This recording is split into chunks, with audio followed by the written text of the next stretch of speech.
கன்னி ராசிக்கான மே 18 முதல் 24 வரையிலான வாராந்தர ராசி பலன்களின் ஒரு விரைவான சுருக்கம் இதோ. இந்த வாரம் கிரகங்களின் அதிரடியான பேச்சுகளால உங்க வாழ்க்கையில என்னென்ன மாற்றங்கள் வரப்போகுது, அதுக்கு நீங்க எப்படி தயாராகணும்னு இப்போ பார்க்கலாம்.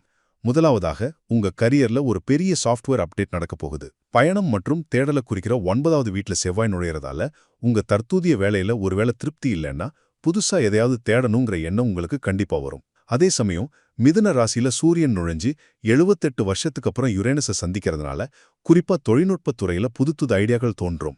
ஆரம்பத்துல இது உங்க ரெகுலர் ரொட்டீனை மாத்துற மாதிரி கஷ்டமா இருந்தாலும் உங்களை அப்கிரேட் பண்ணிக்க இது ரொம்பவே அவசியம். சரி, வேலையில இவ்ளோ மாற்றம் நடக்கும்போது தனிப்பட்ட உறவுகள் எப்படி இருக்கும்? இரண்டாவதாக, சமூக தொடர்புகளை குறிக்கிற 11வது வீட்ல சுக்கிரன் நுழைஞ்சு செவ்வாயோட இணையறாரு. இதனால நீண்டகால உறவுல இருக்கிறவங்க உங்க துணையோட ஒரு ஜாலி ட்ரிப் போயிட்டு வரது உங்க உறவை இன்னும் அழகாக்கும்.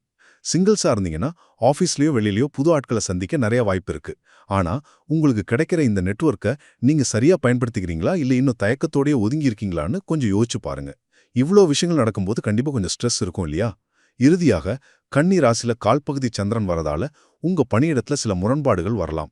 உங்க பாஸ் அல்லது கிளையண்ட்டுக்காக உங்களை நீங்களே கொஞ்சம் வளைச்சிக்க வேண்டியிருக்கும். ஆனா உங்க அடிப்படை நியாயங்களை விட்டு கொடுத்து நீங்க செய்யற சமரசம் அந்த வெற்றிக்கு உண்மையிலே தகுதியானதான்னு உங்களை நீங்களே கேட்டுக்கோங்க. இந்த வாரம் உங்களுக்கு கொஞ்சம் மன அழுத்தம் அதிகமா இருக்கும். அதனால தூங்குறதுக்கு 1 மணி நேரத்துக்கு முன்னாடியே மொபைலை தூக்கி வச்சுட்டு நல்லா ரெஸ்ட் எடுங்க.